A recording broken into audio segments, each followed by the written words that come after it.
I raised my nephew as my own son because my sister didn't want him. Now her daughter is jealous of her brother because they're turbo poor. When I, 43F, was 18 and my sister, 47F, was 22, she became pregnant with my nephew, Luke. My sister and her then boyfriend, who is now her husband, didn't show any interest in Luke when he was born, so I took on the role of caring for him. I enlisted the help of my grandmother, who was a tremendous support and an angel, and she watched over him while I was in my last year of high school in exchange for me cleaning and cooking for her on the weekends. My parents weren't much help either. They would give me about $100 a month for Luke, and if you have a kid, then you know it's not much, so my grandmother and I were the only ones taking care of him. A year after I graduated from high school, I was kicked out with my nephew because my parents, sister, and her husband didn't want to deal with us anymore. My sister said she wished she had never given birth to him. I immediately went to my grandmother, and we visited a family law attorney. I obtained custody of him, and my sister and her husband signed their rights to me, so I will be calling Luke my son instead of my nephew. From then on, I lived with my grandmother, and while I attended community college and worked part-time, she looked after my son. It was a lot of work, especially when my grandmother passed away when Luke was 6. In her will, my grandmother left 90% of her things to me. This event prompted my parents and sister to reach out to me under false pretenses to reconnect and meet my son. However, the reunion didn't last long, and I made it clear to them that they could either behave appropriately or never see us again. My dad chose to genuinely reconnect with my son and me, and now we're close. On the other hand, my mom and I don't talk much, but she treats Luke kindly. When Luke was 8, both my sister and I became pregnant. That's when my sister decided she wanted my son back, and started telling him that my husband and I wouldn't love him anymore once my, in her words, actual son arrived. For context, my husband met Luke when he was 5, and we were already together for a year before that meeting. My husband treats Luke like his own, and we got married when my son was 7. We adopted him when he was 9, with his permission. We discovered that my sister was spreading these hurtful ideas when Luke broke down crying one day, expressing fear that we would abandon him once his younger brother was born. He explained what my sister and her husband had been saying, and we reassured him that it would never happen. Luke knows he's not my biological son, but he is undoubtedly my son. After that, I cut contact with my sister and her husband again, and pursued family and individual therapy for my son. When I finally gave birth to his younger brother, I made it clear to Luke that our love for him hadn't changed. About 2 years later, when my sister reached out, I decided to go low contact with her, with the approval of my son and husband. My husband and I live comfortably, while my sister and her husband sometimes struggle financially. My kids engage in extracurricular activities, receive the presents they desire, and go on a big family trip every summer. Meanwhile, my sister and her husband can't afford much. When my niece was around 9, my sister began making comments about how I needed to pay for this or that for my niece, and I told her it wasn't my responsibility. Although I gave my niece the gifts she wanted, and took her out from time to time, it wasn't even close to how I treated my own kids. Now, my second son is turning 17, and my husband and I were discussing getting him an affordable starter car, just as we did for Luke when he turned 17. Simultaneously, my niece is also turning 17, and apparently, my sister told her she would get her a car. However, my sister can't afford to buy her one, so she asked me to do so. I refused, explaining that I hadn't promised her a car, and it's not my responsibility to provide one.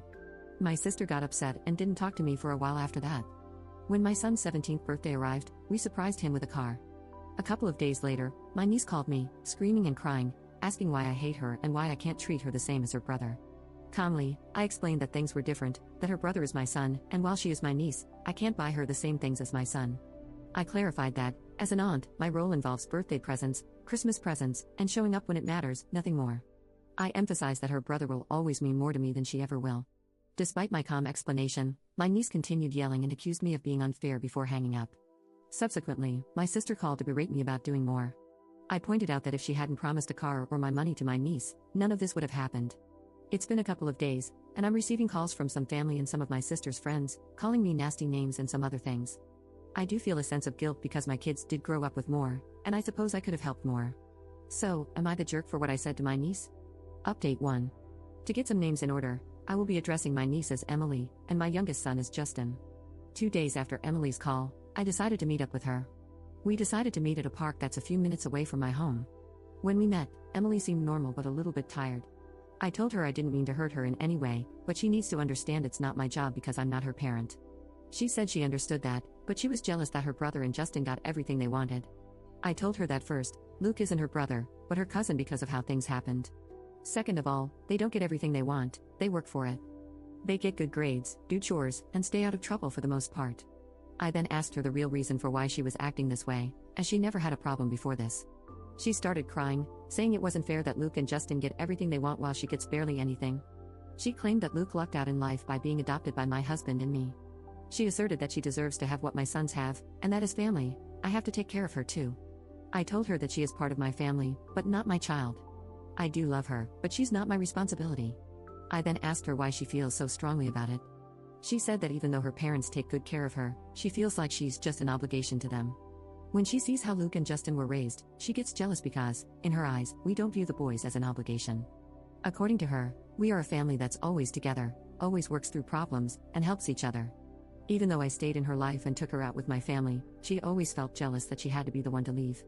She felt second place and believed that since I took in Luke, I should take her in with no problem. I told her that while I understand her feelings, I'm not going to treat her as my kid. I didn't raise her, but I do love her. It's her parents' job to get her a car or to help her get one.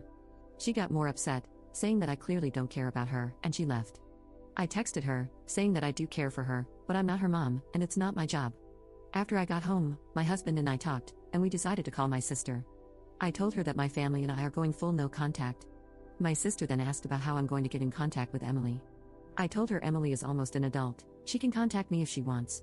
She then asked me if I was going to get Emily a car. I said no and told her that it's her job, that she's her mother and needs to act like it. Emily needs her to be a mom, and I hung up the phone, blocked, and deleted her number. The next day, I got a call from my mom. She believes that I should give Emily some money for a car if I won't give her one. I told her I wasn't going to do that and hung up because all it's going to do is cause a fight. I then called Dad and explained everything, and he thinks I'm right. Later, my dad called, asking if he could come over on Wednesday.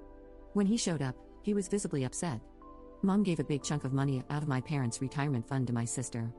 This has caused my parents to have a huge fight, which led my dad to pack a suitcase and stay in a motel for a bit. Now I'm no contact with my sister and mom, and I'll be going low contact with my niece for now. Update 2. About a week after the post, I decided to talk to Emily, and we agreed to meet at my home. I asked everyone not to be home because I wanted her and me to talk privately. When she showed up, she didn't really want to look at me, and I asked her if I could give her a hug.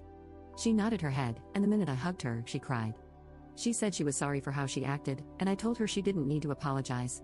I asked her about how her parents treat her again to understand more about what's going on. She told me that her dad treats her well and tries to spend time with her, but he's busy because he works 2 jobs. While my sister is home more, she usually just keeps to herself, and doesn't really like to be bugged. I then asked her if she feels like she's been neglected. She said no, just sometimes they don't have family time that much because her parents argue a lot, especially about money. Sometimes her mom does make her feel like an obligation, but she knows that they do love her. I brought up her referring to Luke as her brother, and asked if she truly felt that way about him. She explained that she sees him as a cousin but thought that if she played the brother card, I might feel inclined to help her. So I asked her if she knew how I ended up adopting Luke, and she confirmed that she knew, and that her dad had explained what happened. Apparently, my sister sugarcoated it, whereas her dad told her the blunt truth, the complete truth. I then asked her if she would like to spend a fun day out with me on Saturdays. She got excited and expressed that she would really like that. So, that weekend, we visited a restaurant she had been wanting to try, had a good time, and then went to a bookstore because she loves to read, and I bought her a couple of books that she wanted.